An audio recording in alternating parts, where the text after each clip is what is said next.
안녕하세요. 저는 현재 서울에 살고 있는 30대 후반 남자입니다. 결혼을 한 지는 이제 4년쯤 됐네요. 아내는 선을 봐서 만난 사람이에요. 사실 저나 아내나 때가 되면 결혼해야 한다고 생각하고 있던 차에 친척분들의 소개로 만나게 되었습니다. 아내는 공무원이고 저는 공기업에 다니고 있어요.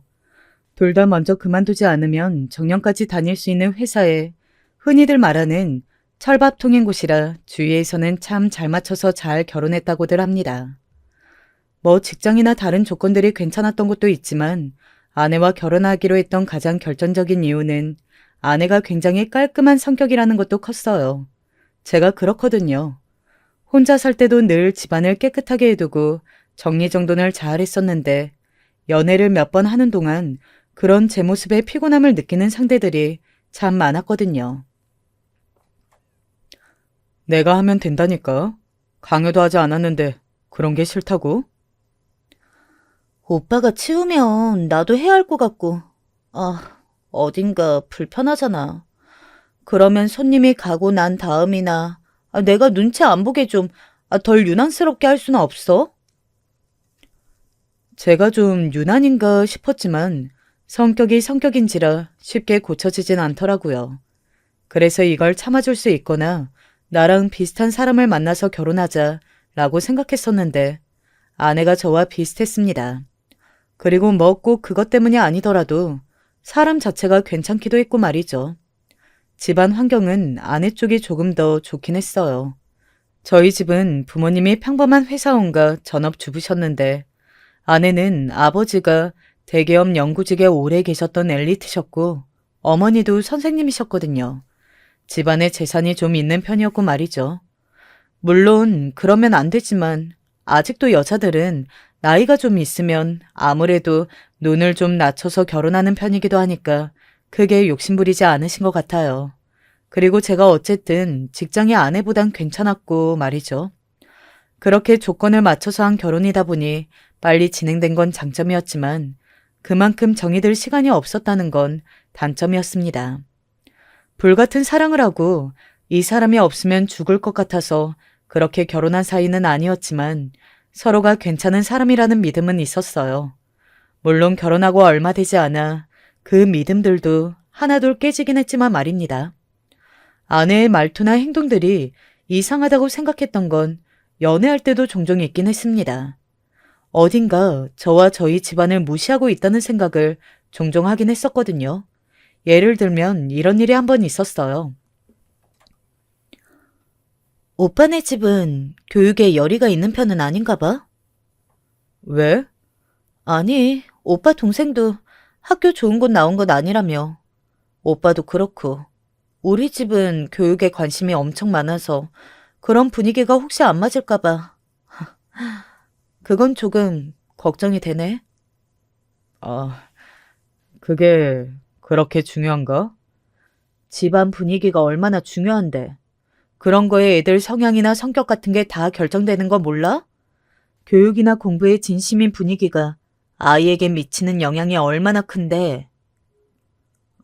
그냥 애가 하고 싶으면 하는 거고 아니면 아닌 거지. 꼭 그렇게 분위기를 만들어서 공부를 해야 하고 그래야 하나? 게다가 요즘은 공부를 잘해서 성공하는 사람들은 거의 없잖아. 아내는 제 말이 어딘가 굉장히 답답하고 또 어딘가 저를 무시하는 듯한 말투와 눈빛으로 말을 이었어요. 오빠, 열심히 해도 성공을 못 하는데 열심히 안 하면 실패한 인생이 되는 거야. 그냥 아이의 재능을 부모가 열심히 같이 찾아주면 되는 거 아니야? 그게 반드시 공부여야만 해? 그게 제일 편하고 빠르고 쉬우니까. 다른 건 뭐, 안 어려운 줄 아나 봐?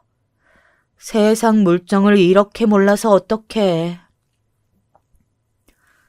그때 처음으로 이 사람과 결혼을 다시 한번 진지하게 고민을 해봐야 하나 하는 생각을 했던 것 같습니다.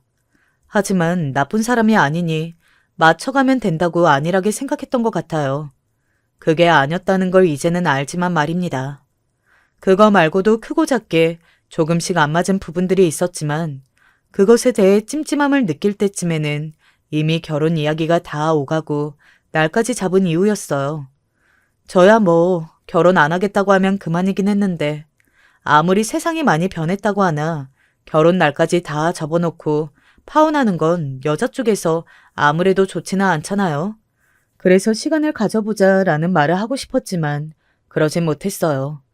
그때 그러지 못했다는 걸 이제는 후회하지만 말입니다. 결혼을 준비하는 과정도 마냥 편탄하지만은 않았습니다. 가장 문제가 되는 부분은 아무래도 집 문제였어요. 저는 아내가 원하는 정도의 집을 마련해줄 능력이 되지 않았거든요. 아내는 눈이 상당히 높은 편이었고 말입니다. 집이 너무 작고 아파트도 오래된 아파트잖아. 그런데 지금 우리 예산으로는 이 정도밖에 안 되는데. 대출을 조금 더 받으면 안 돼? 나는 빚내서 집에 다 깔고 앉아있기는 싫어. 사람 일이 무슨 일이 언제 어떻게 있을 줄 알고 돈을 죄다 집에 묻거나. 그래도 나는 이런 집에서 못 살아. 여기도 다 사람 사는 집이야. 그리고 이 정도에서 보통 다들 시작해. 남들이 다 이 정도에서 시작한다고. 나도 이 정도에서 시작해야 해? 우리가 남들이랑 상황이 다르지 않으면 그렇게 하는 거지. 아내는 남들과 우리가 다르지 않는다는 말에 인상을 확 쓰더군요. 그 사실을 받아들이고 싶지 않아 하는 것 같았습니다. 그리고 본인도 정말 다르다고 생각하고 있었고요. 사실 처가도 그렇게까지 잘 사는 건 아니었거든요. 그냥 여유가 좀 있는 편이었지 말입니다. 그래서 아내의 그 높은 눈이 더 이해가 가지 않았어요. 그 정도로 잘 사는 집도 아니면서 말입니다. 하지만 그런 말을 하면 괜히 싸움만 나니 말은 하지 않았습니다. 아내는 고집을 꺾지 않았어요. 하지만 저도 더 이상의 예산은 드릴 수 없다고 단호하게 이야기한 다음이었습니다. 아내는 어느 날 대안이라면서 이런 말을 하더군요. 예단이랑 혼수하기로 한 거 하나도 하지 말고 다 집에 투자하자. 그리고 나 집에서도 많이는 아니지만 조금 해줄 수 있대. 그렇게 그 집이 싫어? 나는 좋은 집에 살고 싶어. 아내도 강경했어요. 어차피 저도 뭐 예단이나 혼수는 불필요한 것들이라고 생각했기 때문에 그 돈을 집에 투자하는 건 찬성이었습니다. 그리고 아내네 집에서 조금 보태준다고 하는 걸 굳이 마다할 이유도 없었고 말이죠. 그래서 양가의 허락하에 그 돈들을 다 집에 투자했어요. 물론 엄청나게 좋은 집을 얻을 수는 없었지만 그 전에 봤던 집보다는 신축의 위치나 평수도 괜찮은 아파트로 들어가게 되었습니다. 예산을 늘렸는데도 이 정도밖에 안 되네. 그럼에도 불구하고 여전히 아내 마음에는 들지 않았지만 말입니다. 결과적으로 지금 생각해보면 그 선택은 잘한 선택 같아요. 예단이나 혼수를 하지 않고 결혼식 비용을 최대한으로 줄이고 그런 돈으로 집을 샀고 그 집이 지금 꽤 올랐거든요. 아무튼 대충 설명만 들어도 좀 아시겠지만 아내는 허영이 좀 있는 사람이긴 했습니다. 이런 부분에서 알 수 있단 말이죠. 원래 이런 가방은 하나씩들 다 가지고 있는 거야. 그런데 당신이나 내 벌이를 생각해야지. 당신 친구들은 다 돈을 잘 번다며? 그래서 나는 이 가방을 가질 자격이 없다는 말이야? 돈을 못 벌어서? 그 말이 아니라 형편에 맞게 소비해야 한다는 뜻이잖아. 그놈의 형편. 그럼 당신이 많이 벌어오면 될 거 아니야. 아내의 그 말에 제가 욱해서 했던 말도 기억이 납니다. 꼭 사야 할 것도 아니고 가방 때문에 이러는 게 나는 진짜 이해가 안 가. 그렇게 가방이 가지고 싶으면 당신이 공부를 더 해서 더 좋은 직장을 갔으면 됐잖아. 그건 당신 사치품인데? 당신 사치품 사는 걸로 내가 왜 당신한테 그런 소리를 들어야 해? 누가 보면 먹고 사는 문제 이야기하는 줄 알겠어?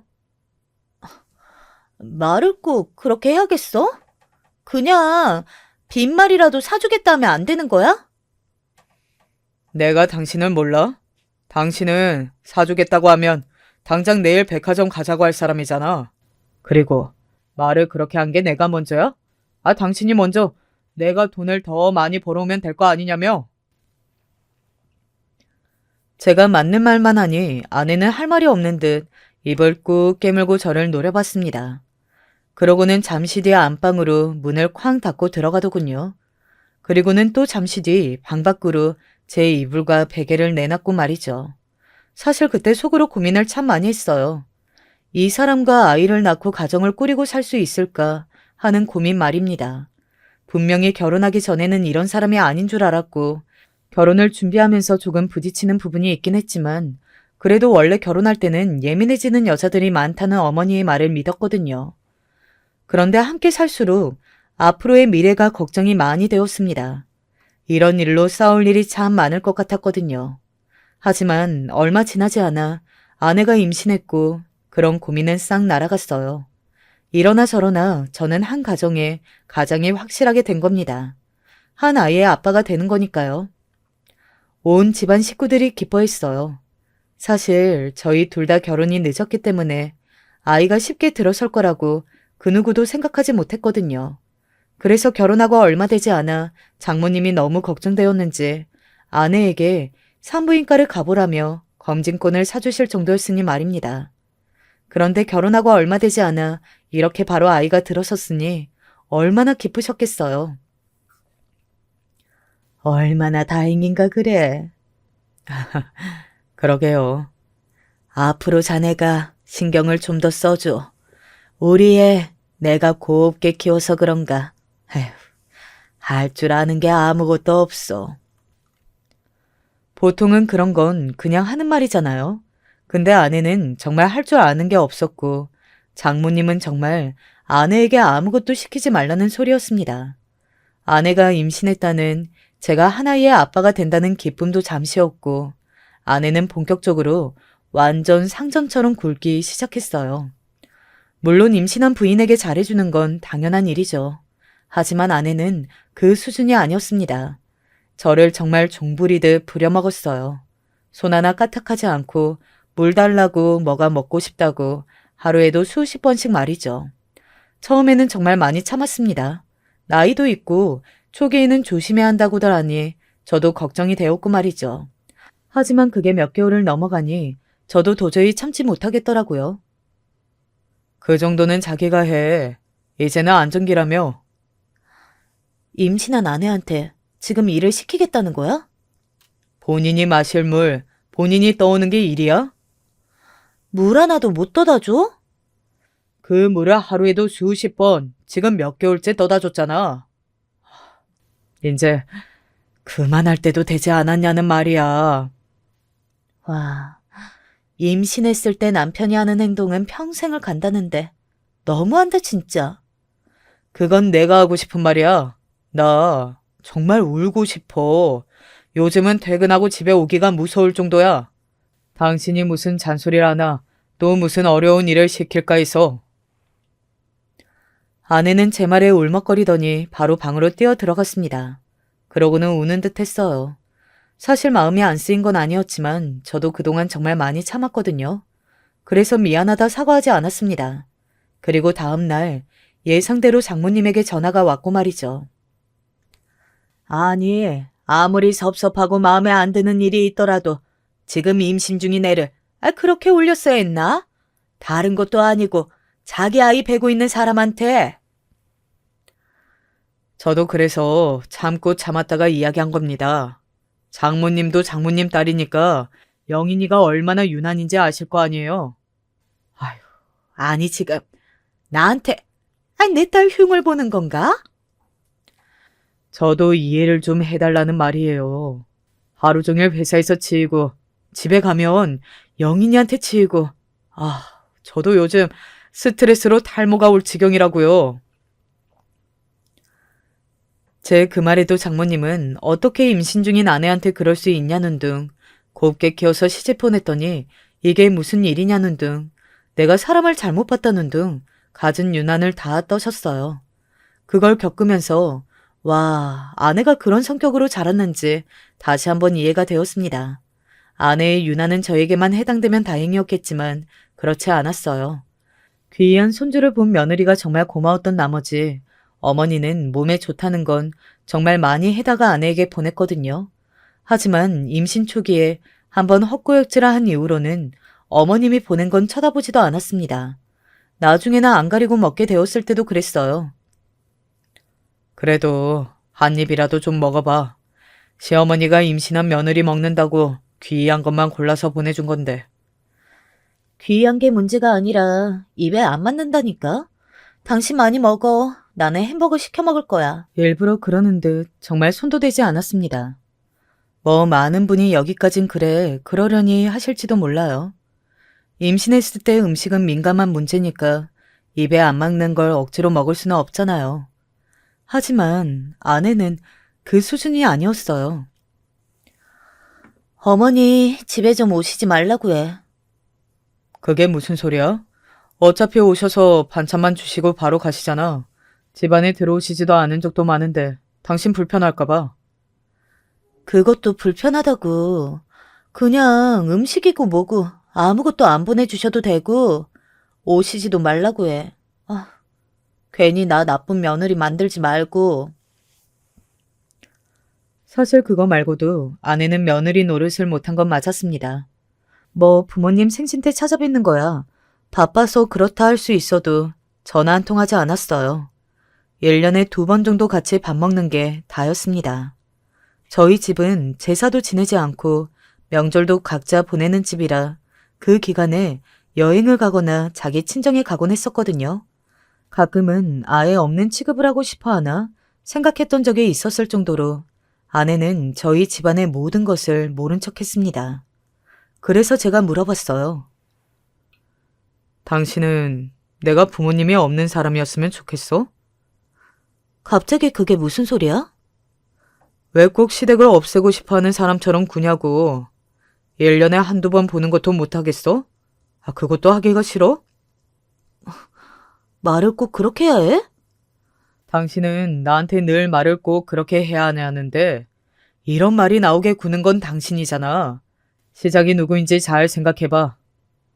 그러고는 한동안 잘하려고 노력하는 신용이라도 하는 것 같더니 임신하고 나서는 완전히 그 전후로, 아니 그 전보다 심해진 것 같았어요.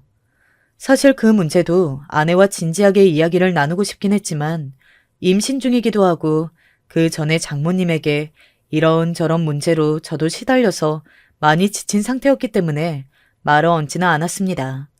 아이를 낳고 몸조리를 좀 하고 나면 말하려고 했어요. 그리고 무엇보다 아직 철이 좀 덜 든 것 같은데 아이 낳고 키우다 보면 철드는 사람들 많아. 좀 기다려봐. 본인도 엄마가 되면 좀 달라지지 않을까? 친구의 말에 그럴 수도 있겠다는 생각이 들기도 했고 말입니다. 아무튼 살얼음판은 걷는 듯한 아내의 임신기간이 거의 다 지나가고 있었어요. 저도 마침내 해방이라는 생각이 들더군요. 그만큼 많이 지쳤던 거겠죠. 아내의 유난의 말입니다. 아내는 아이를 낳는 과정도 정말이지 유난 그 자체였어요. 산후조리원 예약부터 정말 모든 게 일반적이지 않았습니다. 제일 좋은 조리원에 가야 하고 친구들이 거길 다 갔는데 자기만 안 갈 수도 없고 아이는 언제 낳는 게 사주에 좋다고 했고 또 직전에는 어떤 사람을 만나는 게 좋으며 어쩌고 하는 것들 말이죠. 다 같은 조리원 아니야? 아, 꼭 거기를 가야 해? 우리 아이가 태어나서 처음 머무는 곳이고 또 조리원이 좋을수록 거기서 나오는 음식이나 프로그램들도 좋아서 산모들도 빨리 회복한단 말이야. 당신은 진짜 아무것도 몰라. 사실 가방을 사는 거야 사치품이니까 절대 안 된다고 한 것도 있고 산후조리원은 좋을수록 산모가 고생을 덜 한다고 하니 그냥 예약을 해줬어요. 하지만 하면서도 금액에 상당히 놀랐던 기억이 있습니다. 야, 산후조리원이 그렇게 비싼 줄 이번에 처음 알았다. 네 마누라가 좀 유난이라 그런 거긴 한데 원래 좀 비싸긴 하더라. 그래도 늦은 나이에 애 얻은 건데 그 정도 해준 건 잘했어. 그것도 안 해주면 너 진짜 나중에 두고두고 욕먹는다. 나 아직도 새벽에 붕어빵 안 사다 준 걸로 욕먹잖아. 아휴, 그때 여름이었는데. 저도 그렇게 생각했어요. 그래서 그 돈은 아까워하지 않고 쓰기로 했고 말이죠. 문제는 조리원에서 면회 시간이 있었는데 그 누구의 면회도 받지 않았다는 것입니다. 친정 엄마를 제외하고 말이죠. 저도 가끔 들어갔어요. 어머니가 손주 많이 보고 싶어 하셔. 이제 나가면 곧 볼 건데 뭐.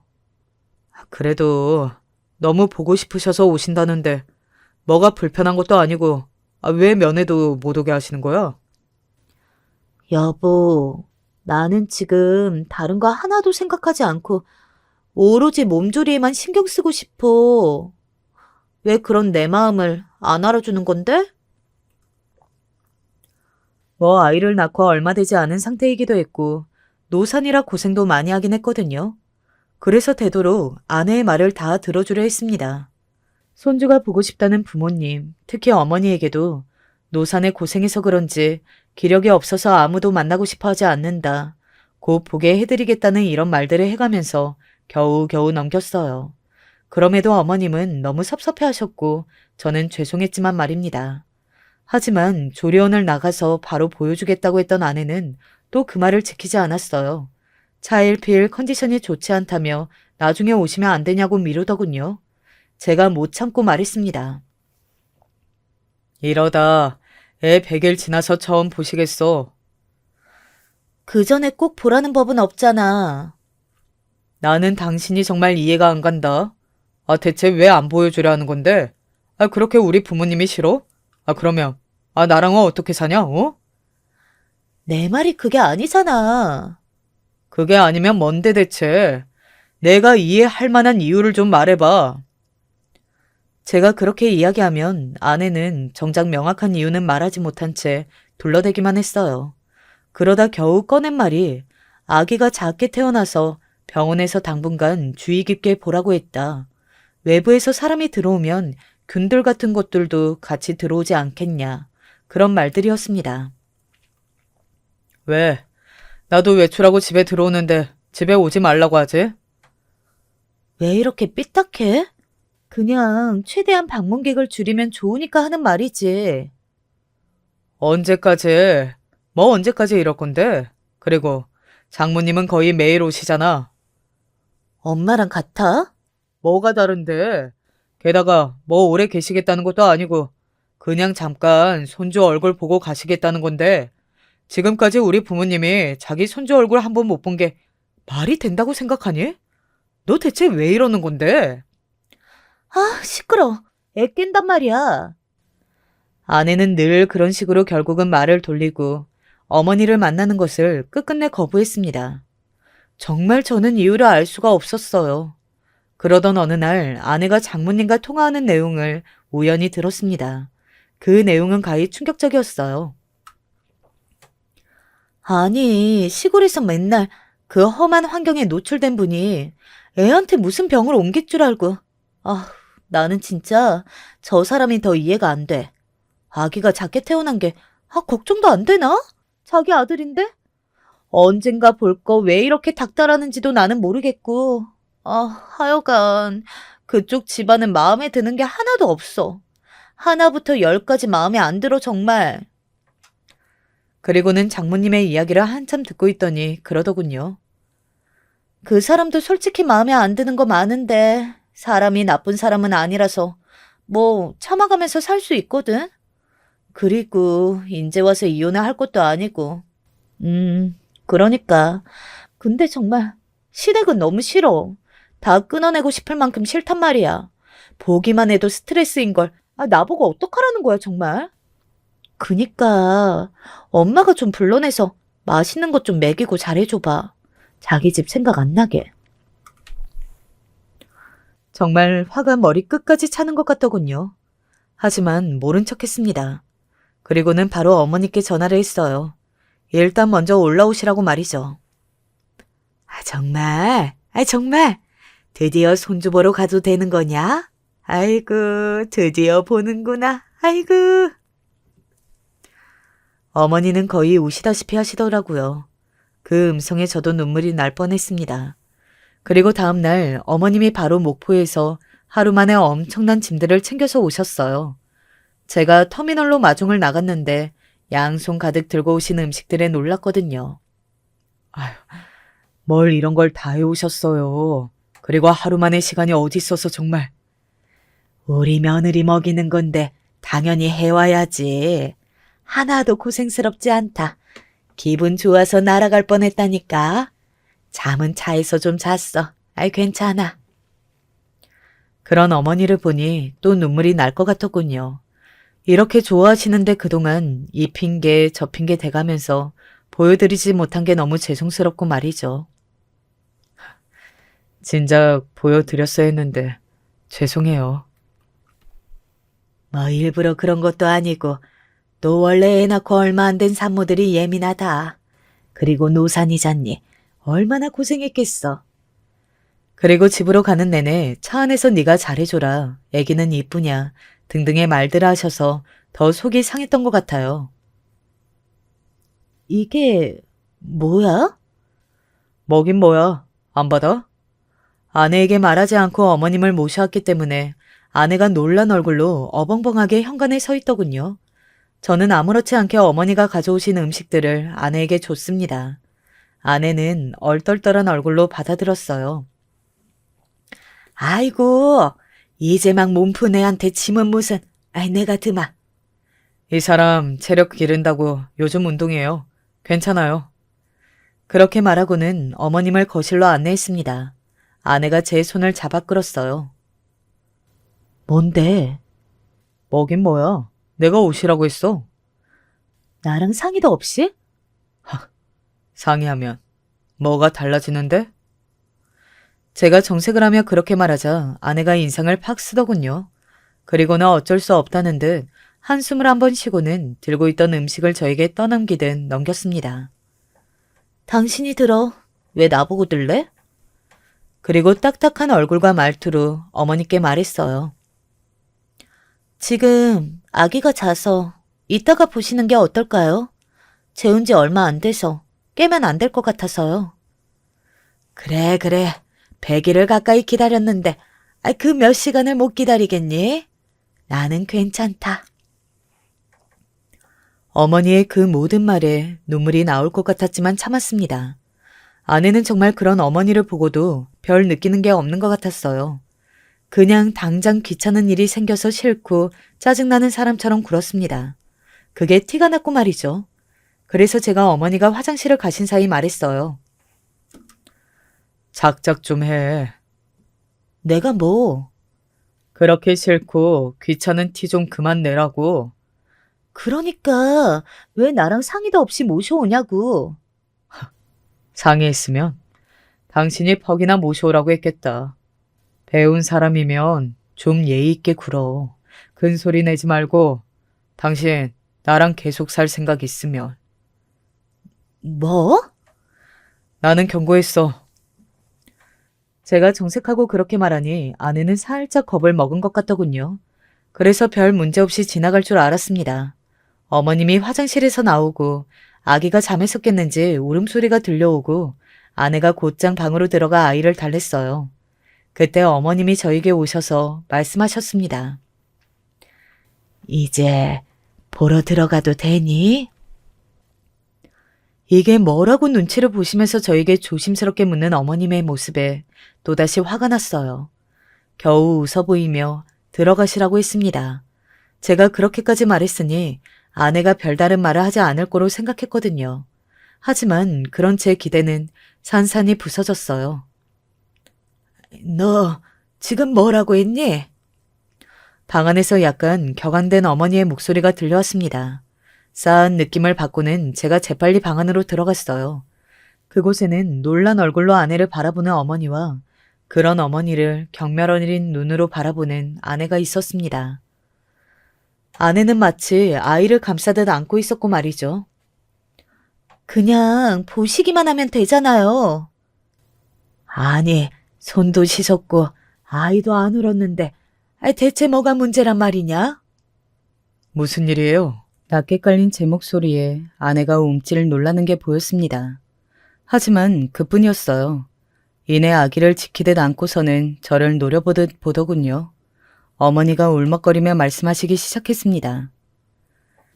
내가 뭘 그렇게 잘못했다고 이러니. 손도 씻었는데. 아이한테 병균 옮으니까 만지지 말라는 게 어려운 부탁은 아니잖아요. 그리고 손은 씻으셨어도 옷이나 그런 건 이미 밖에서 다 입고 들어오신 거라 먼지가 가득한데. 아무리 그렇다고 시엠이 손등을 치는 게 어딨니?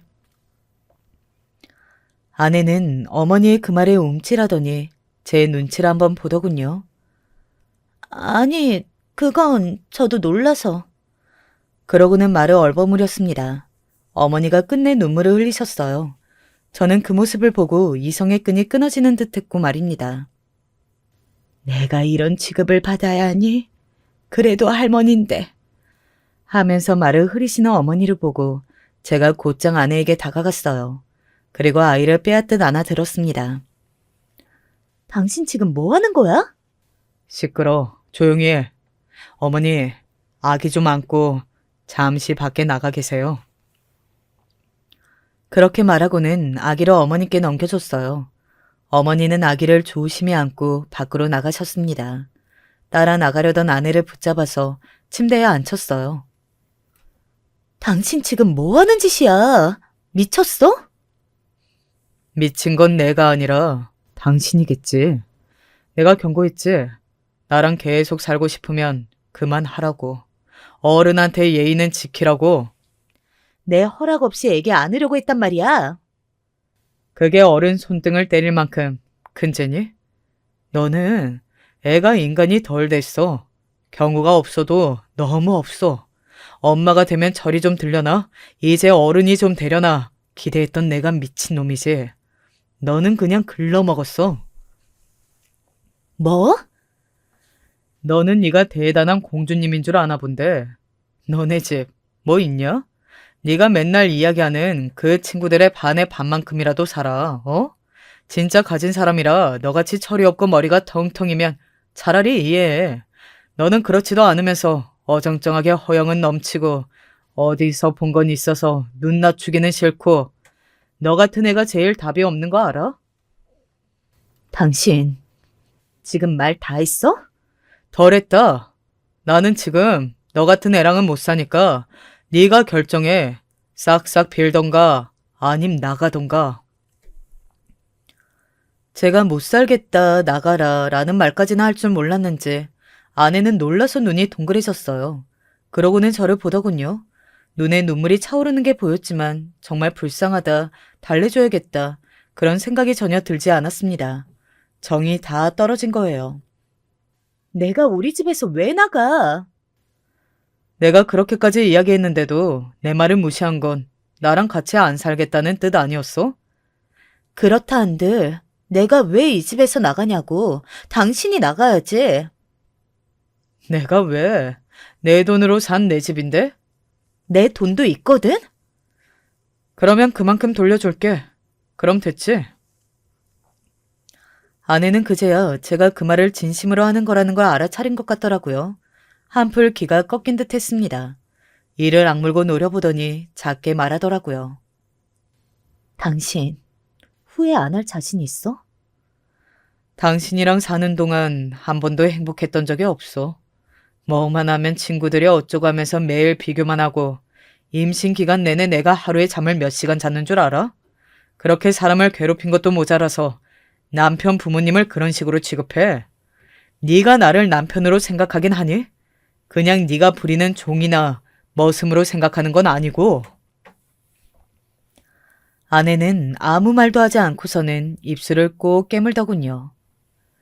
나 진짜 나갈 거야. 나가. 안 잡아. 네 아들도 데리고 나갈 거야. 소송할 거야. 그래서 내가 키울 거야. 당신 진짜 진심이야? 너 내 말이 웃음니? 뭐로 들었어?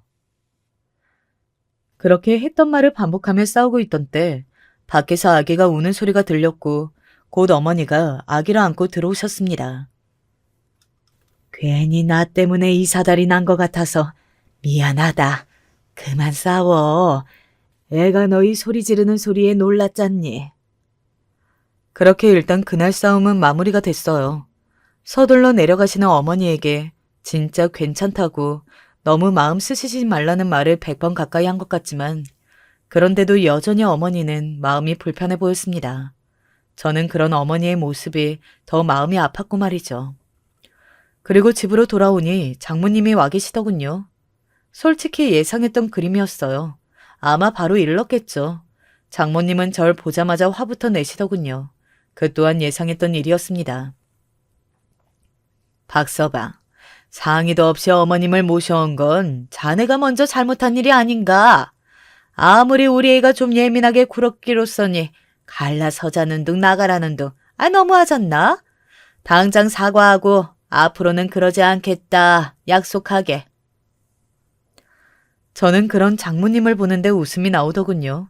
무슨 초등학생 싸우는 걸로 교육하고 단속하고 자기 자식만 감싸는 부모도 아니고 말이죠. 제가 웃으니 장모님이 왜 웃냐는 얼굴로 저를 바라봤습니다.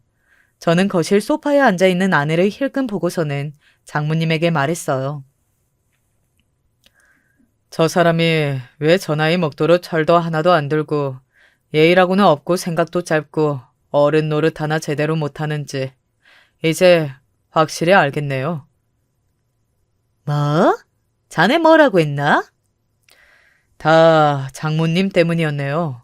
30이 한참 넘은 딸을 무슨 초등학생처럼 일러바치면 쪼르르 와서는 내 딸 누가 괴롭혔나 보고 감싸고 싸워주고.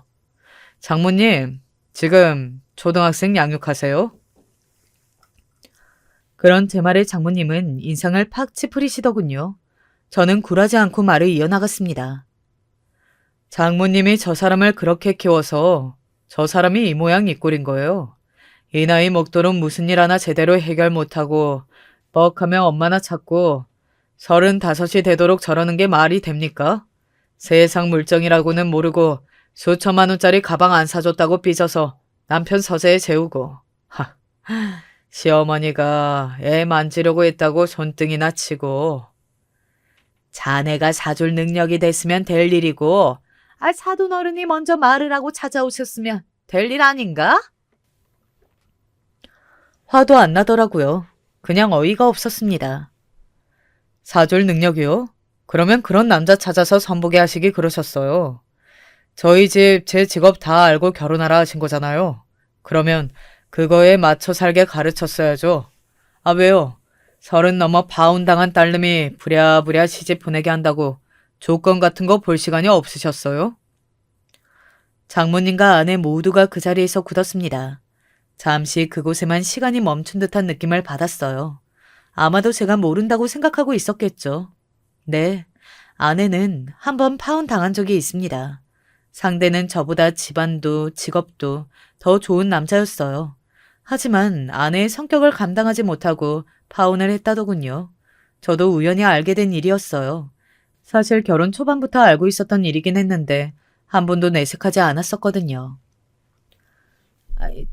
자네가 그걸 어떻게... 제가 어떻게 한 게 뭐가 그렇게 중요하겠어요. 저 성질머리 때문에 파혼을 당한 거면 다시 결혼할 때 잘 가르치셨어야죠. 집안 교육을 잘못 받아서 저 사람이 저 모양인 건데 장모님이 책임을 지고 다시 가르쳤어야 했던 거 아니에요?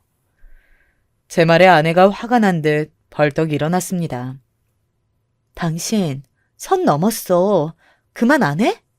선 먼저 넘은 건 당신이야. 나는 이제 당신이랑 안 살 건데 무슨 상관이야? 참았던 건 말 다 할 거다 왜?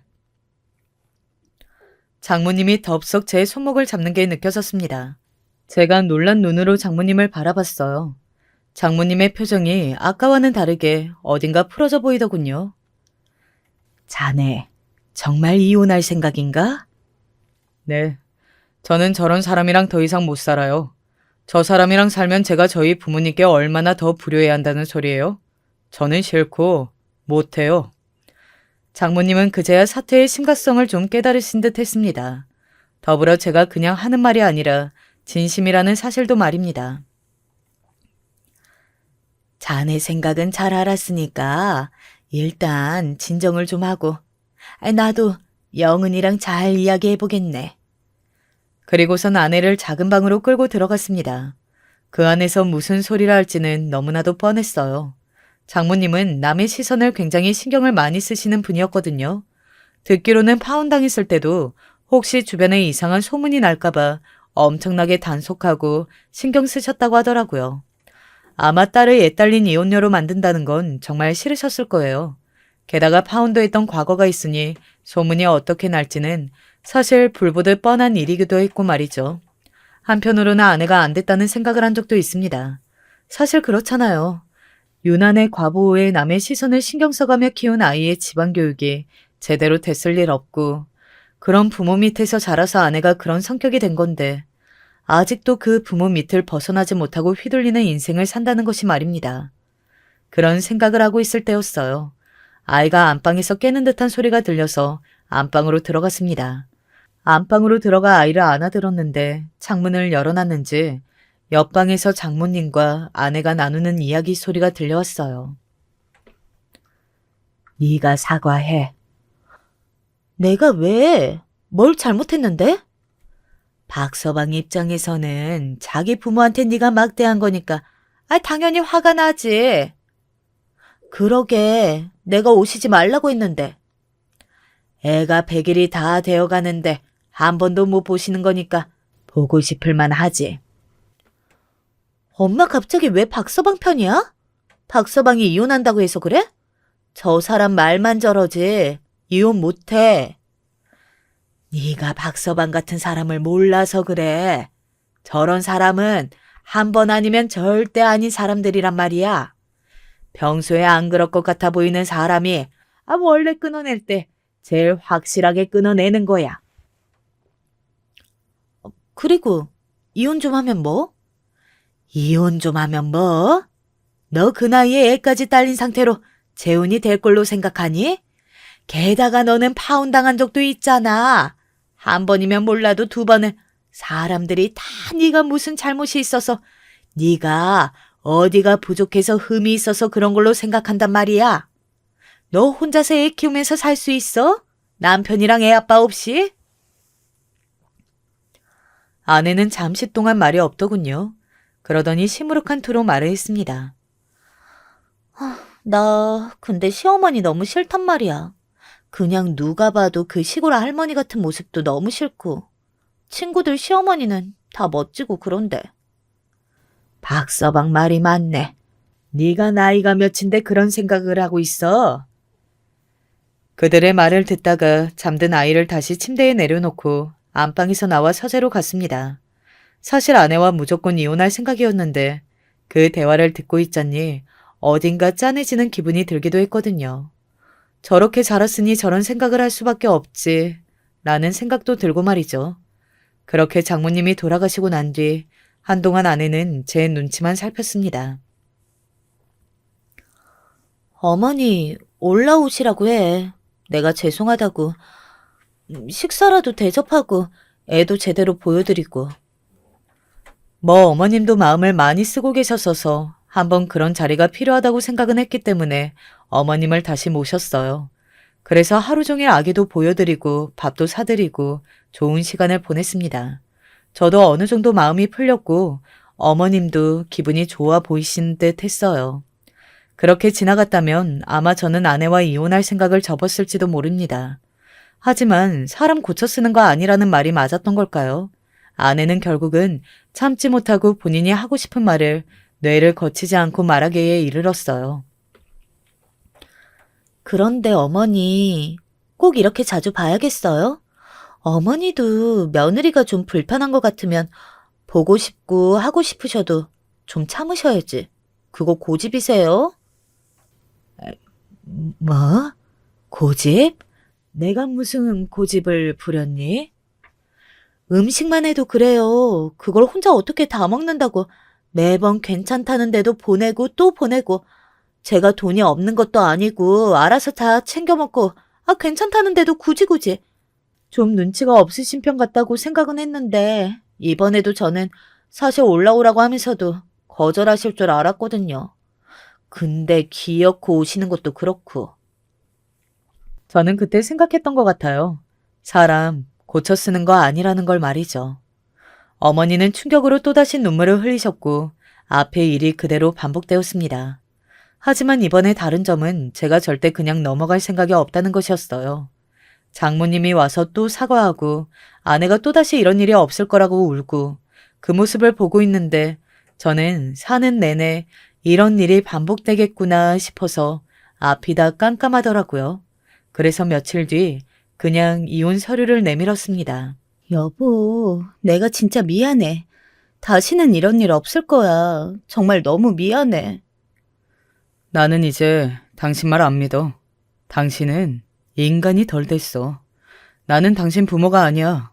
인제 와서 35이나 먹은 어른을 인성교육부터 다시 시키고 싶지도 않고 그런 엄마 밑에서 내 아들을 자라게 둘 수도 없고.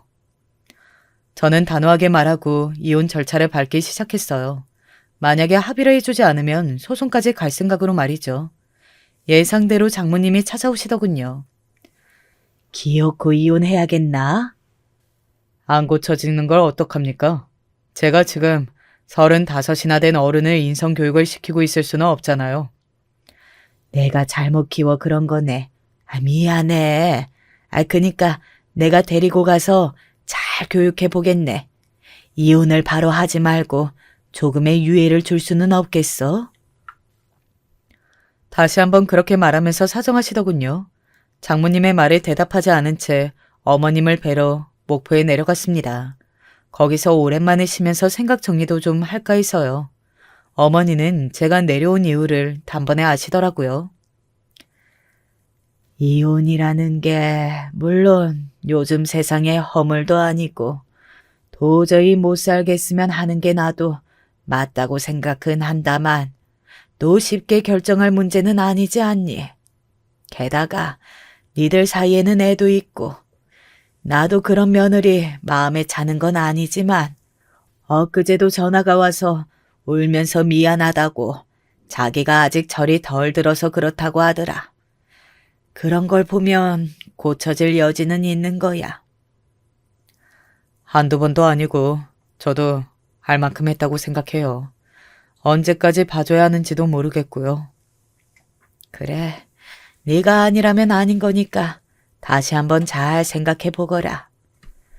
쉬면서 생각해보려 내려갔던 건데 어머님의 말씀에 사실 생각만 더 복잡해진 채로 서울로 올라왔습니다.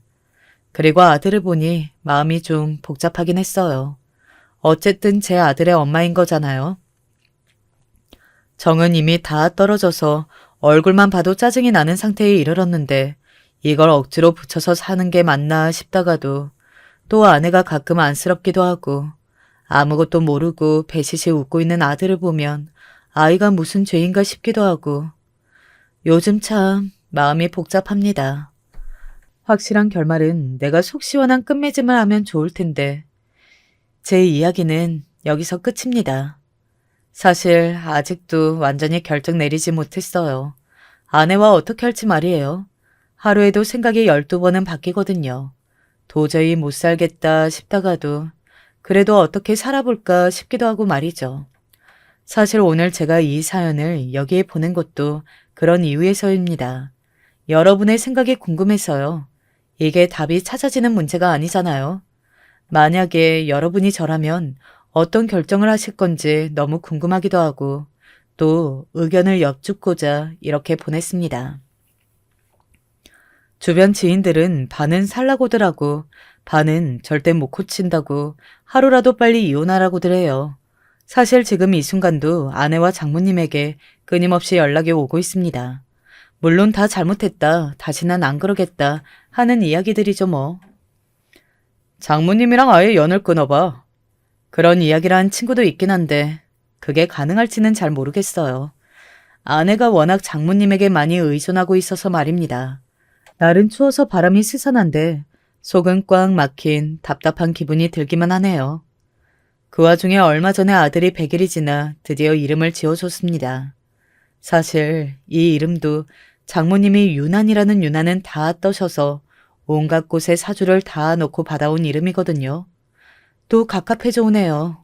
저는 이만 이야기를 줄여야겠습니다. 댓글로 꼭 의견 남겨주세요. 읽으러 올게요. 긴 이야기 들어주셔서 감사합니다. 안녕하세요. 저는 지방 어딘가에 살고 있는 50대 후반의 아줌마 시청자입니다. 저희 남편은 저보다 먼저 나의 앞자리가 6으로 바뀌었네요. 제가 글쓰기 욕심은 있는데 글발은 안 따라줍니다. 이런 부분 감안해서 봐주시겠어요? 저는 유튜브를 정말 좋아합니다. 스마트폰이 주는 최고의 기능 같아요. 세상 돌아가는 거, 유행하는 거, 뉴스까지 접할 수 있으니까 너무 재미있고 편리하네요. 제가 나름 사연 유튜브 보는 것으로는 애청자 반열에 올랐다고 볼 수 있으니 구독하는 값이라 치고 제 사연을 보내봅니다. 봐주시는 분들이 저희 이웃이고 함께 대화를 나누는 한 테이블 위 동석자라고 생각하며 편하게 이야기를 나눠볼게요. 어느 우애 좋은 형제가 살고 있었어요. 평범하디 평범한 집안에서 태어나 아빠와 엄마의 사랑을 받으며 자랐던 형제는 아빠의 사업 실패로 인해 그때부터 인생이 달라지게 되고 말았습니다. 외가 친척들이 하나둘씩 나서서 도와주었는데 결과는 모두 다 같이 빚쟁이가 되는 비극이 일어났고요. 그래서 형제는 어릴 적 명절이고 가족 행사가 있는 날이면 모여서 함께 즐거운 시간을 나눴던 외가 친척들을 잃게 되었답니다. 전부 형제의 가족을 향해 진저리 치며 원망과 비난의 말을 쏟아낸 뒤 영영 등을 돌려버렸으니까요. 형제는 자신들을 위해 포기하지 않고 살아가는 부모님의 모습을 보았어요. 엄마는 구질구질한 현실에서 조금이라도 벗어나기 위해 온갖 발버둥을 쳐대며 일을 했습니다. 그런 것 때문이었나 봐요. 신체가 허락한 그 한계를 벗어날 만큼 노력해서 그랬나 봅니다. 엄마는 어느 날 잠에서 깨어나지 않았어요. 동생이 울면서 엄마를 부르는 소리에 놀란 형이 달려갔고 침착하게 구급차를 불렀으나 병원에서 받은 선고는 엄마와의 영원한 작별이었습니다. 과로사라고 볼 수 있다고 했어요. 아빠는 그때부터 미쳐버렸습니다. 자기만 아니었다면 온 집안이 풍비박산 나는 일은 없었을 거라며 죄책감에 시달렸어요. 형제는 비록 그런 아빠일지라도 자신들의 곁에서 함께 있길 바랐지만 현실은 참혹한 것이었습니다. 너네가 갚아야 할 빚은 없다고 보면 되니까 안심하고 이제 너네 인생 알아서 살아라. 나 찾지 말고 찾을 생각도 말고 아비와 자식 간의 인연은 여기까지로 하자. 아빠는 형제를 내버려 둔 채 멀리 아주 멀리 떠났습니다. 결혼해서 가정을 꾸리고 자식 낳은 뒤로 벌어진 모든 일들을 털어버리고 싶었던 아빠는 그렇게 자유를 쫓았습니다. 형제는 앞으로 어떻게 살아야 할지 막막하기만 했죠. 잘난 외모도 뛰어난 두뇌도 타고나지 않은 데다 우울하기만 하고 아무런 소득조차 없었던 학창시절을 보낸 형제에게 닥친 현실은 결코 헤쳐나가기 쉬운 게 아니었어요. 가진 것도 없었고 할 줄 아는 것도 없었죠. 형제는 보증금 300에 월 35만 원짜리 월세집을 보금자리 삼아 둘이 함께 지냈습니다.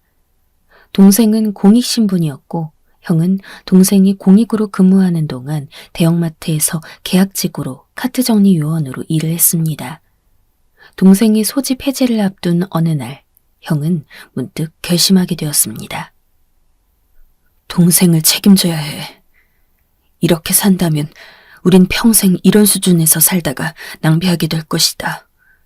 우리는 뭔가를 해야만 한다. 그러려면 움직여야 한다.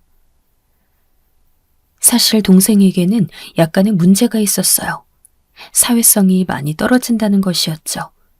사람의 눈을 똑바로 오래 쳐다보지 못했고 상대가 누구든 높아지는 언성을 맞닥뜨리면 온몸에 식은땀이 줄줄 흐르고 주눅이 들 만큼 나약하기까지 했습니다. 일상적인 대화를 부드럽게 이어가는 것도 하지 못했고 창의력이 부족해 스스로 헤쳐나가는 일에는 완전히 젬병이었어요. 형은 이런 동생을 위해 오래 생각하고 고민하던 중이었습니다. 동생이 공익 공부를 하면서 평이 좋았다는 것을 떠올려냈죠. 동생은 누가 정확히 지시하고 시키는 일에서는 능률을 보였어요. 무거운 짐을 군말 없이 날랐고 모두가 기피하는 굳은 일도 묵묵하게 도맡아 했죠. 바로 그런 점 때문에 좋은 평가가 있었고요. 형은 동생을 데리고 기술을 배워봐야겠다는 생각을 했습니다. 동생은 누가 재활용장에 불법으로 버려둔 고물기기 같은 걸 가끔 주워서 혼자 분해하고 재조립해보는 등 기술면에서 손재주가 좋았거든요. 형제가 사는 동네엔 그런 것들을 배우고 익힐 공장들이 없었습니다. 그래서 형은 주변에 있는 지역에서 사람을 뽑는지 알아보기 시작했죠. 마침내 찾아낸 곳은 숙식 제공 가능이라는 조건을 달고 있었습니다. 이거라면 더할 나위가 없었어요. 인생의 발판을 마련하기 위해서 형제는 집을 정리하고 짐을 처분한 채 아주 커다란 가방 하나씩을 메고 길을 떠났습니다. 부푼 기대감을 안고 도착한 곳에서 형제는 망연자실해야만 했어요.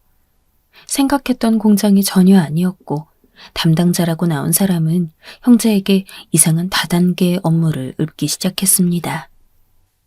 형, 나 이런 거 뭔지 들어본 것 같다. 나 이런 얘기 들어본 적이 있어. 뭐? 어디서? 이런 게 뭔데? 전에 복지관에서 누가 이런 얘기 하는 거 들어봤어. 이런 거 사이비 종교라고 그랬다.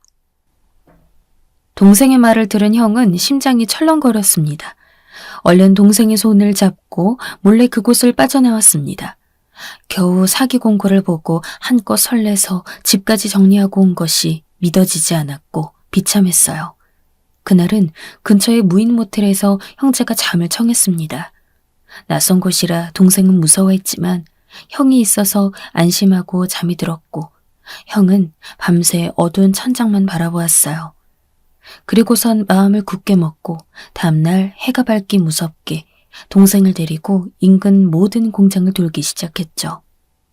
일 배우고 싶다고, 여기 기술 알려주실 수 있냐고, 사람 구하냐고, 숙식 제공 가능하냐고, 이런 것들을 얼굴에 철판 깔고 물어보며 다녔어요. 무거운 가방 때문에 어깨며 허리가 아파왔고 다리도 쑤셔왔지만 형제는 걷고 또 걸었습니다. 어느 구간을 지나면서는 형제가 한참을 말없이 그저 걷기만 했어요. 그러다 보니 사기 공고에 당한 공장에서부터 꽤 멀리 와버린 상태였죠.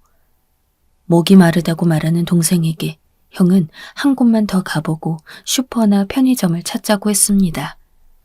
형이 발걸음을 향한 곳은 바로 눈앞에 보이는 작은 공장이었어요. 사무실 정도로 보이는 공간을 찾아간 형이 가장 먼저 눈에 보인 사람에게 말을 걸었습니다. 혹시 여기 사람 구하나요? 저 일 배우고 싶어서 찾아왔는데요. 오전에 작업량이 밀려 그날따라 늦어진 점심시간. 혼자 늦은 점심을 따로 먹게 된 남편을 위해 자리를 정리하고 있던 제가 고개를 들어 형제를 바라보았어요. 예고도 없이 다짜고짜 찾아온 커다란 가방을 맨 젊은 남자의 2명.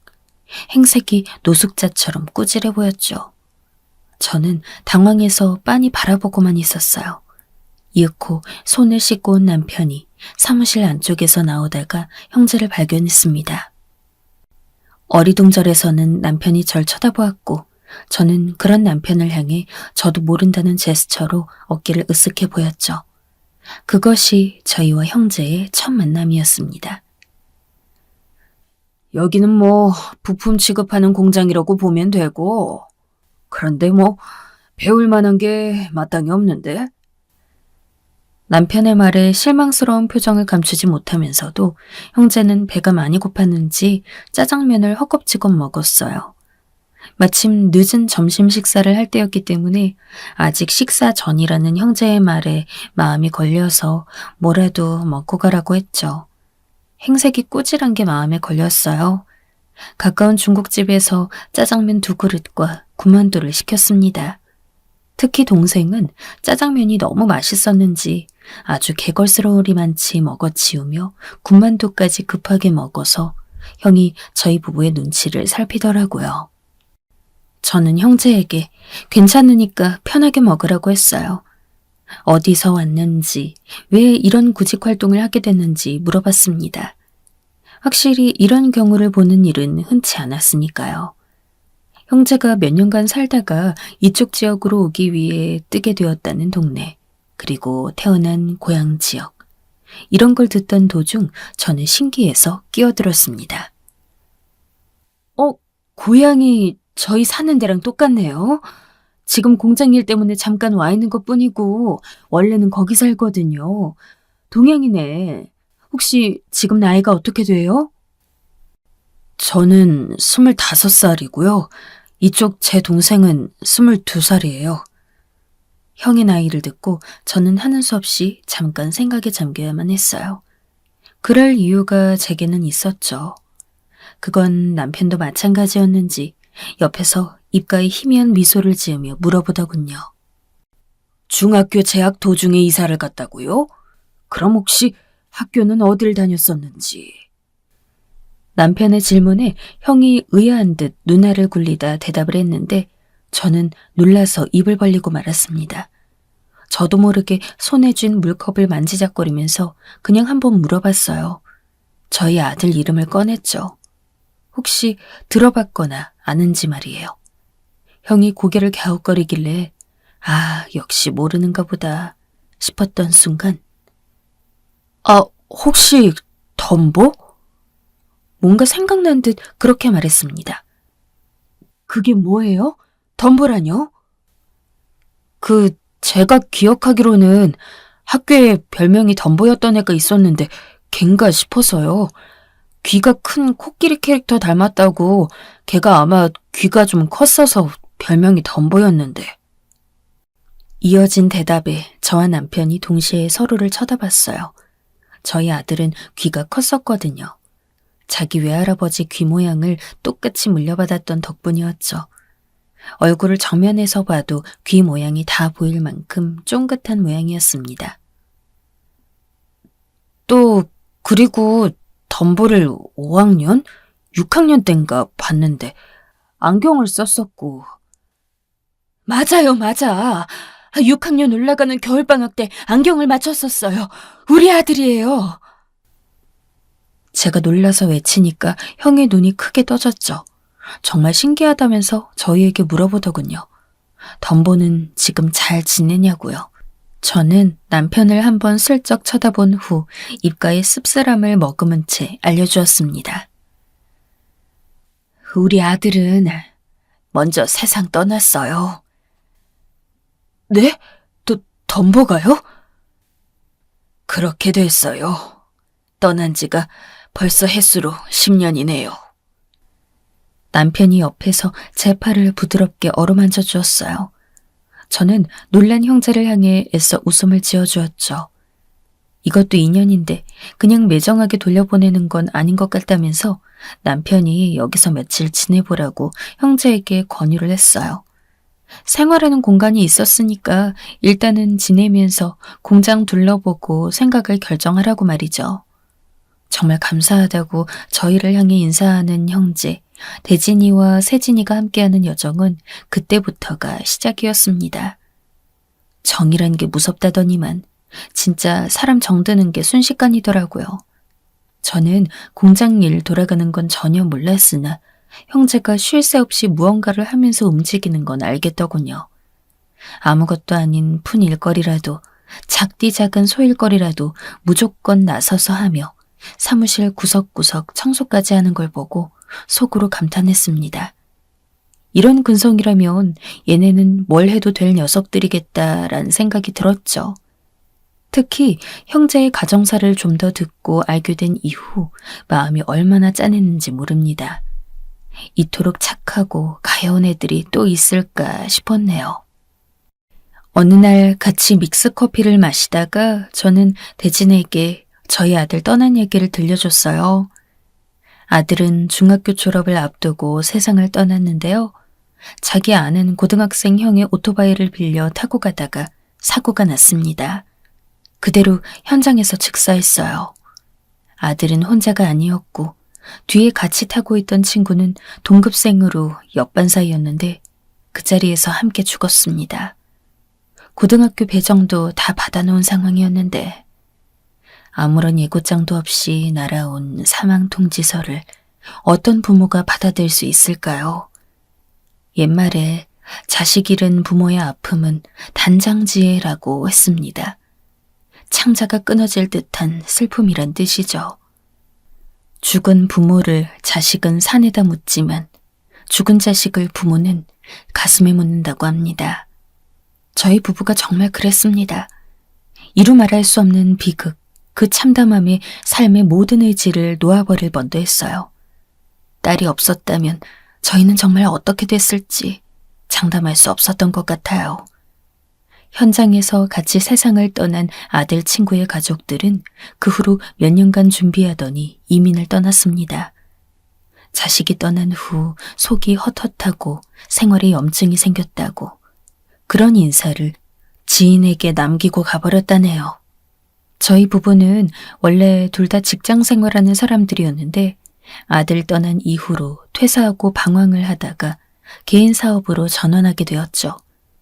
이런저런 얘기를 조용히 대진에게 말하고 있는데 문득 등 뒤쪽에서 훌쩍이는 소리가 들리는 겁니다.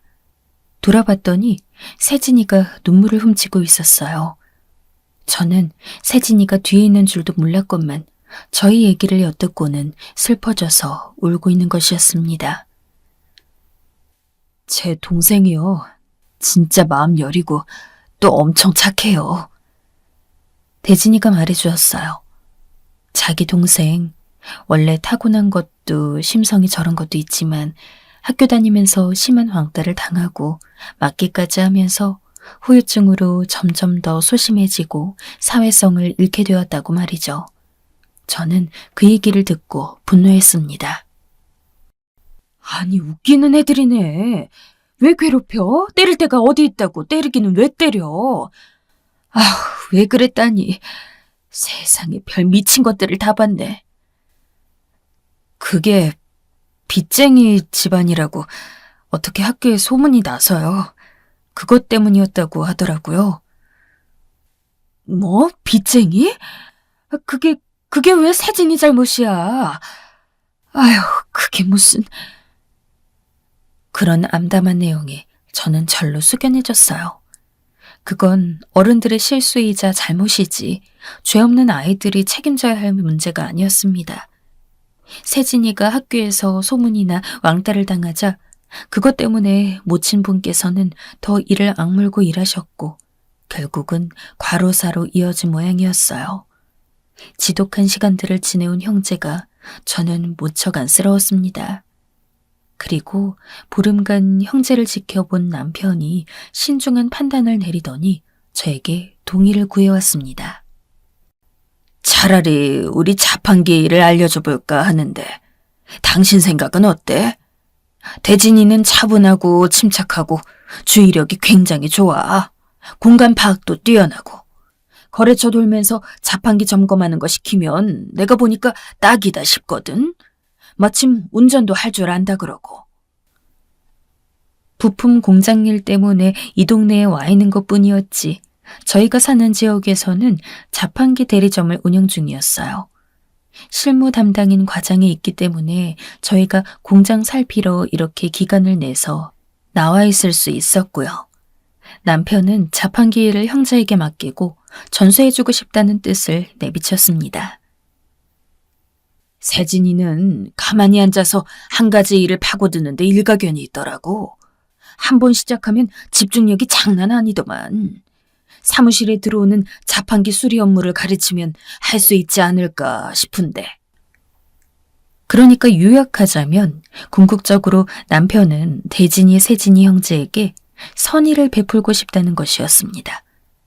이러쿵저러쿵 이유를 갖다 붙였지만 결국 본뜻은 저것이었죠.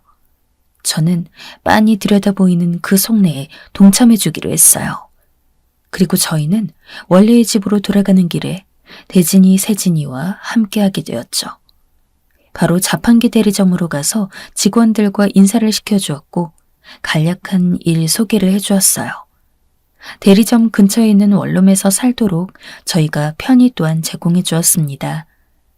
거기 건물주가 하도 계약이 안 나오니까 저희한테 1층 한 곳을 완전 헐값에 임대해 줬거든요. 계약 기간이 거의 1년 가까이나 남았겠다. 남편이 큰 짐 갖다 두고 가끔 방으로 썼던 그 공간을 형제에게 지내라고 내어줬어요. 가까운 데서 출퇴근하면 일 배우기도 더욱 수월할 테였죠. 감사하다고 대진이가 넙죽 인사하니까 옆에서 세진이도 눈치를 보며 저희에게 허리를 숙였습니다. 저희는 그럴 필요 없다고 일 열심히 해서 사업장에 이바지나 해달라고 너스레를 떨어주었고요. 요즘 세상에 보기 드문 사연 있는 형제. 저희 떠난 아들과도 인연이 있었으니 넓은 아량으로 저희가 베풀 수 있는 만큼은 다 베풀어주고자 했어요. 그리고 남편이랑 과장이 일을 알려주게 되었는데 시간이 지날수록 모두가 놀라게 되었죠. 대진이가 말주변이 좋다거나 외향적인 애는 결코 아니에요. 그런데 지켜보면 알 수 있는 게 있는데 사람 자체가 되게 진정성이 있다는 거예요. 언행을 딱 보면 거짓말 안 할 사람이고요. 굉장히 묵묵하게 배우고 일하면서 절대 장교 안 부립니다. 남편이 대진이 데리고 거래처 돌면서 일을 가르쳐 주었는데요. 대진이의 이런 면모가 다른 사람들에게도 전해진 모양이에요.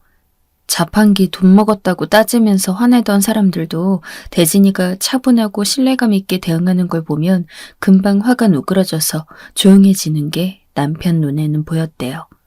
저희 거래처가 다양해서 외국인 노동자들이 과반수인 업장도 있어요. 그런 곳은 국적도 천차만별이고요.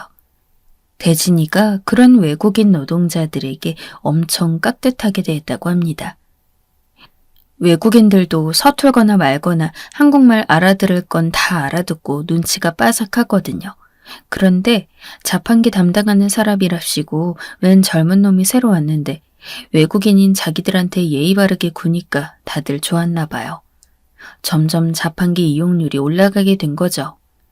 남편이 대기업 공장에도 대진이를 데리고 들어갔는데 거기서도 사고 안 치고 잘했다고 합니다. 그곳은 보안이 까다로운 데라 들어갈 때 휴대폰도 검사하고 카메라마다 보안 스티커까지 붙이게 하거든요. 항시 예민한 담당자가 대기 중이고요. 그런데 대진이가 말수 자체가 적으면서 일은 똑부러지게 시간 내에 끝내니까 담당자가 마음에 들었다고 합니다. 대진이가 거래처를 돌면서 자판기를 담당한 이후 자판기를 추가로 더 놓겠다고 한 거래처도 생겨났어요. 이건 진짜 어려운 성과였기 때문에 대진이의 능력에 저희가 깜짝 놀랄 수밖에 없었습니다. 동생인 세진이 역시 일을 정말 잘 배워나갔어요. 장고장 때문에 중고로 나온 자판기를 아주 말끔하게 수리해서 다시 재판매 가능한 상태로 만들 수 있는 기술을 보유하게 되기까지 불과 몇 달이 걸리지 않았습니다. 자판기 대리점 일을 처음 시작할 때부터 저희와 함께한 과장이 그러더라고요. 이 정도 숙지 능력이라면요. 자판기가 안에서 돌아가는 시스템, 그 구조 원리를 완벽하게 깨우쳐야만 가능한 거거든요. 내부를 완전히 익힌 거예요, 이거는. 한 가지 일에 몰두하면 무서운 집중력을 발휘하는 세진이는 못 쓰는 자판기를 가져다가 전부 하나하나 다 뜯어보고 구조 파악부터 마쳤었죠. 그러더니 일을 그렇게 빨리 배운 거예요. 뭘 가져와도 뚝딱 수리를 마쳤어요. 그리고 자판기 따로 구입 문의하고 싶다면서 대리점으로 찾아온 손님이 있었는데 아주 까다롭게 질문을 던져도 세진이가 전부 다 대답하는 겁니다. 처음에는 딱 봐도 어리게 생긴 직원이 어리숙한 표정을 하고 있으니 그 손님이 우습게 보는 눈치였는데 세진이가 전문적으로 자판기마다 차이점 들어가면서 설명을 해가니까 점차 압도당하게 되었죠. 여기 일하는 직원 엄청 똑똑하다면서 손님이 저에게 놀란 소리를 하는데 제가 속으로 정말 많이 뿌듯하고 감격스러웠어요. 형제가 새로운 곳에서 새로운 일을 배우며 적응해 나갈 때 저도 뭔가 힘을 불어넣어주고 싶었어요. 제가 요리할 때 워낙 손이 큰 편이기도 해서 음식을 종종 해다가 갖다 주었습니다. 안에 들어가면 또 부담스럽게 생각할 수도 있을까봐 문 앞에다 김치가 든 통 같은 걸 두곤 했죠. 간식거리같이 봉지에 담긴 건 문 손잡이에다 걸어두고 왔고요. 정말 안 그러셔도 되는데, 진짜 감사하긴 한데 저희는 이런 정성에 갚아드릴 능력이 없으니까 어떻게 해야 할지 모르겠습니다. 대진이가 어느 날 머리를 숙여 인사하는 것에 제가 웃으면서 고개를 저었어요. 맛있게 먹고 늘 따뜻한 밥 먹으면서 끼니 건너뛰지 않으면 그걸로 됐어. 주는 사람은 그걸로 만족하는 거야. 둘이 사이좋게 밥상 앞에 앉아서 차려 먹는 그게 바로 행복이지. 감사합니다. 저번에 주셨던 메추리알 장조림이요. 그거 너무 맛있다고 동생이 너무 좋아했어요. 먹다가 조금 울기도 했고요. 저희 어렸을 때 돌아가신 엄마가 제일로 잘해주셨던 반찬이 그거였거든요. 덕분에 저희 함께 먹는 저녁 밥상마다 너무 행복합니다. 진심으로 감사드려요.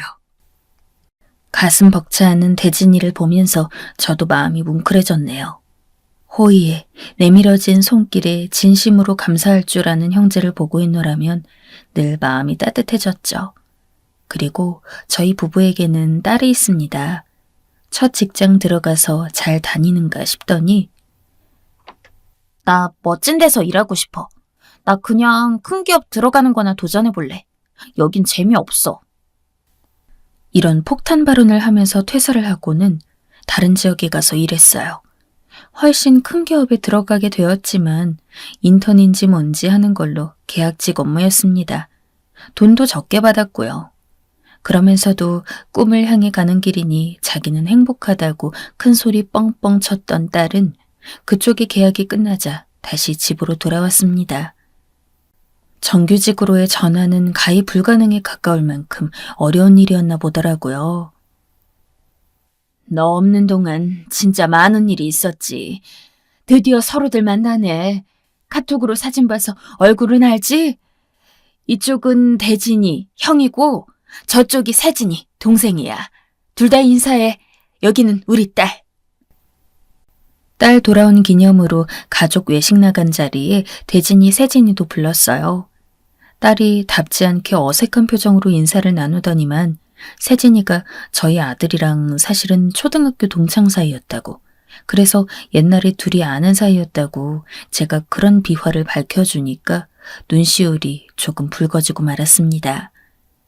오래전에 떠난 자기 동생 얘기를 저희 딸이 아직까지 어려워하는 걸 보게 되어 저도 고개를 떨궜네요. 남편이 이런저런 대화 주제를 얼른 꺼내줘서 다행이었죠. 맛있게 저녁 식사 마치고 식당을 나섰는데 먼저 밖에 나가 있던 저희 딸이 대진이랑 함께 얘기하고 있는 모습이 보였습니다. 처음엔 그냥 그런가 보다 싶어 아무 생각이 없었는데 둘이 좀 가까이 붙어 있는 거예요. 그래서 유심히 쳐다보게 되었죠. 거리가 있어서 말소리는 정확히 저에게 와닿지 않았으나 언뜻 스쳐 듣고 보아도 대진이가 저희 딸에게 위로의 말을 건네는 상황인 건 분명했습니다. 원래? 목석인 줄 알았던 대진이 저 녀석한테 어쩜 저런 센스가 있었네. 의외의 광경에 놀란 제가 싱겁게 피식 웃고 말았죠. 지금에 와선 어쩌면 그 둘의 첫 만남부터가 복선이었나 싶지만요. 그 후로 대진이, 세진이 형제는 괄목할 만한 업무적인 능력의 성장을 보여주었어요. 거래처며 사무실이며 자기 맡은 바 소임을 꽤 한 번 부리지 않고 해냈죠. 어디서 이런 일 잘하는 직원들을 구할 수 있겠어요? 그야말로 저희 집의 보배와도 같은 존재들이 되어 있었습니다. 또한 서로 간의 유대감도 깊어지고 있던 때 저희에게 놀라운 소식이 들이닥쳤습니다. 형제가 친부의 연락을 받은 겁니다. 저희 아빠가 이제 곧 떠날 것 같다고 그런 말씀을 하셨어요. 지금 병원에 계신다고 해요. 갑작스런 상황에 이미 세진이는 눈물의 글썽에서는 곧 울음이 터져나오기 일보 직전이었고 대진이는 혼이 나간 모습으로 저희에게 그 사실을 알려주었습니다. 저희는 당장 함께 차를 타고 해당 병원으로 향했어요. 내비게이션에 주소를 찍으니 거리가 1시간 20분으로 뜨더라고요. 서두른 탓인지 그것보다 조금 더 빠르게 도착을 했습니다. 형제가 털어놓은 가정사 안에서만 접해보았던 그 친부되는 분을 저희가 이렇게 봬도 되는 건가 하는 자잘한 고민 따위 할 겨를조차 없었어요. 친부께서는 공사 현장에서 일을 하고 계셨나 보더라고요. 그러다 현장에서 불의의 사고를 당해 병원에 실려오셨고 바로 수술을 받으셨다고 합니다. 어렵사리 의식을 되찾은 친부는 당신의 삶이 이렇게 끝나는 것을 예감하셨던 것 같아요. 곁으로 다가온 이들이 당신의 자식들임을 확인하시곤 다급한 유언을 남기셨어요. 내 집, 단칸방 가봐. 돈 있어. 통장. 너네가 써. 아빠, 안 돼요. 제발 가지 마세요. 다시 우리랑 살아요. 우리가 돈 벌게요. 조용히 눈물을 삼키고 있는 대진이 옆에서 세진이는 엉엉 소리내어 울며 말했습니다. 친부는 당신께서 세상에 남긴 핏줄들을 향해 힘겨운 마지막 말을 뱉으셨죠. 미안해. 미안하다. 내가 다 미안해. 다음 순간 의식이 날아가셨고 의료진이 급하게 달려왔어요. 절대 안정 조치가 떨어졌지만 회복은 일어나지 않았고 몇 시간 후 친부는 영원히 안식을 맞이했습니다. 저희 모두가 오열했어요. 저는 그날 형제의 친부를 처음 뵙는 것이었음에도 오래 알고 지낸 사람을 떠나보내는 것 마냥 눈물이 났습니다. 형제로부터 지난날의 이야기를 들어 알고 있었기 때문일까요? 한 사람의 삶이 이런 결말을 맞이하여 마감한다는 것이 너무나도 슬펐습니다. 그래도 세상 어딘가에 자기들의 아버지가 살고 있다는 사실에 위안을 받고 있었다는 형제의 고백에 저희 부부는 속절없이 눈물을 흘렸죠. 대진이와 세진이는 이런 외롭고 가슴 아픈 순간에 자기들만 덩그러니 있는 게 아니라서 감사하다고 저희에게 그런 인사를 해왔어요. 저희도 다행이라고 생각했죠. 가슴 아픈 나날을 보내며 모친을 먼저 여의었던 형제가 다시 부친마저 영영 잃게 되었는데 주변에 아무도 없었다면 그건 너무 견디기 힘든 고독이었을 테니까요. 저희는 모두가 누구랄 것 없이 서로를 다독였습니다. 그리고 그 와중에 알게 된 사실인데 저희 딸이 대진이랑 그렇고 그런 사이였더라고요. 유독 대진이를 끌어안으며 위로해주기에 제가 왜 저러나, 애초에 지가 왜 여기까지 대뜸 같이 따라와서 저러고 있나 의심이 들어 물어봤더니 아무렇지 않게 그런 사이라고 대답하는 겁니다. 아니 뭐라고? 대체 언제부터? 놀라서 간 떨어지겠다 이거사. 에이 얼마 안 됐어. 왜? 뭐? 딸이 만나는 사람이 근사한 놈이 아니라서 싫어? 그게 아니라 나는 네가 연하 취향일 줄은 몰랐지. 엄마 뭐야. 연하든 연상이든 나 그런 거 신경 안 쓰고 만나거든. 대진이가 가만 보니까 애가 괜찮더라고. 그래서 들이댔지 뭐. 자기가 먼저 대진이 꼬셨다면서 새침 떠는 딸의 모습에 저는 고개를 절레절레 흔들고 말았네요. 남편 역시 화들짝 놀란 눈치였지만 애써 아닌 척, 둘이 그렇게 될 줄 원래 예상한 척 나름 쿨하게 둘의 사이를 받아들였습니다. 대진이, 세진이 형제는 부친의 죽음 이후 보상금까지 받게 되어서 갑자기 큰돈을 소유하게 되었어요. 그것을 두고 형제가 고민이 있어 보였고요. 저희는 일절 관여하거나 말을 얹지 않은 채 가만히 두었습니다. 그건 저희와 아무런 연관이 없는 돈이었으니 그게 마땅하고도 당연했으니까요. 그런데 거의 한 달이나 지났을까요? 어느 날 같이 저녁 먹으려고 모인 주말에 형제가 저희 가족한테 중요하게 할 얘기가 있다고 하는 겁니다. 입을 떼기 전에 자기 동생 세진이를 빤히 쳐다보던 대진이가 이내 결심을 굳혔는지 고든 눈빛으로 저희에게 말을 꺼냈습니다. 저희는 이대로가 너무 좋아요. 지난 1년이 저희 형제에게는 가장 걱정 없이 행복할 수 있는 시간들이었어요. 앞으로 더 배우면서 저희 스스로를 담금질하고 싶습니다. 그래서 말씀드리는 건데, 저희 앞으로 생긴 돈을 두 분께서 써주실 수 있을까요? 목을 축이려 물을 한 모금 마셨던 제가 깜짝 놀라서 사례가 들리고 말았네요. 제가 계속 콜록거리니까 남편과 딸이 제 양옆에서 동시에 어깨며 등을 두드려 주었습니다. 저의 기침 소리가 잦아들고 저희 가족 3명은 형제를 멍하니 쳐다보았어요. 방금 무슨 엄청난 발언을 들은 것인지 믿어지지가 않았죠. 지금까지 후하게 쳐주신 급여, 그거 알뜰하게 모아온 것만으로도 저흰 충분해요. 저희는 기껏해야 그 돈을 땅에 묻어두는 정도밖에 할 수가 없어요. 그런데 두 분이라면 더욱 크게 쓰실 수 있을 거라 생각해요. 저희는 그렇게 믿어요. 갑작스럽게 큰 돈을 갖게 된 이후 형제가 고민이 깊어 보였던 게 전 정말 솔직히 말해서 이 돈이면 아껴서 지내면 그냥 평생을 살 수 있을 것도 같은데 이제 일은 그만할까? 이런 생각을 한 번쯤은 하고 있지 않으려나 싶었죠. 젊은 나이들이고 저희 가족과는 어차피 생판 남이었으니 훌쩍 떠나려면 가능하고도 남은 상황이었으니까요. 그런데 그 돈을 저희에게 넘길 생각을 하고 있었다니 충격적인 반전이었죠. 아유, 말도 안 되지. 그 돈이 어떤 돈인데. 아버지께서 마지막으로 남기신 유산인데. 저는 거절 의사부터 밝히면서 남편을 힐끗 보았어요. 남편도 제 의견과 같다고 말하고 있었는데요. 눈빛을 보니 복잡한 생각 역시도 하고 있는 게 분명했죠. 사실은 저희가 부품 공장에서 완전히 손을 뗀 이후로 사업체 하나를 새로 차리고 싶은 마음이 굴뚝 같은 상황이었습니다. 옛날에 비해 점점 자리할 때가 사라지고 있는 자판기 대리점은 과장에게 알아서 하라고 넘겨도 무방했으니까요. 남편과 그런 얘기를 자주 나누고 있는데 혹시 형제가 이걸 엿들었던 건가 싶었으나 심증만 있었기 때문에 뾰족한 답이라고는 없었죠. 저희 가족은 절대 받을 수 없다고 입장을 밝혔으나 형제는 굽히지 않았습니다.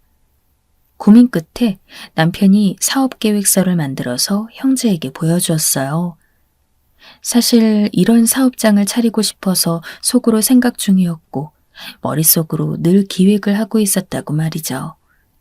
대진이와 세진이는 정말 기쁜 표정으로 저희의 계획을 반겨주었습니다.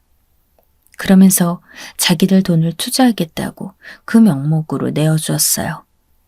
어떻게 이런 일이 있을 수 있는지 저희는 신기하고도 너무 고마웠죠. 그 돈을 보충해서 귀중한 미천으로 삼아 저희의 사업체를 차리게 되었습니다. 현재는 아주 잘 굴러가고 있어요. 저희 딸은 그토록 시시하다고 욕을 했던 자기의 첫 직장과 아주 유사한 곳으로 입사를 했습니다. 몇 년 전과 달라진 부분이 있다면 이제 재미없고 작은 회사일지라도 만족하면서 자기 그릇의 사이즈가 얼마가 됐든 그대로 수용하고 즐길 수 있는 딸이 되었다는 것이었죠. 나이 다 먹어서 뒤늦게 내면의 성숙함을 찾아가는 저희 딸의 모습이 정말 보기 좋아요. 진짜로 제가 가장 놀랍다고 생각하는 것이 바로 세진이한테 친구가 생겼다는 사실이에요. 둘이 살고 있는 원룸 근처에 편의점이 있는데 거기서 일하는 알바생이었습니다. 걔는 대학생인데 용돈벌이차 알바를 하고 있었죠. 집이 엄청 가깝진 않은데 버스비 아끼려고 무조건 걸어 다닌다고 했습니다. 세진이가 과자를 좋아해서 편의점에 종종 갔었나 봐요. 하도 자주 오니까 걔가 편의점 폐기난 것을 세진이한테 몇 번 주면서부터 물꼬가 트였던 것이죠. 드디어 자기 동생한테 친한 친구가 생겼다고 대진이 입이 아주 찢어지려 했습니다. 그렇게 좋아하는 모습은 제가 처음 봤던 것 같아요. 이제 곧 계약이 끝나는 원룸에서 나와서 다른 데로 형제는 이사 갈 예정이에요. 물론 비교도 안 되게 더 좋은 곳이고요. 저랑 남편이랑 둘이 꼭 다짐한 게 있는데 대진이, 세진이 형제가 저희한테 투자라는 단어로 포장을 해서 내어준 그 돈. 정말 몇 배로 후하게 갚아줄 거예요.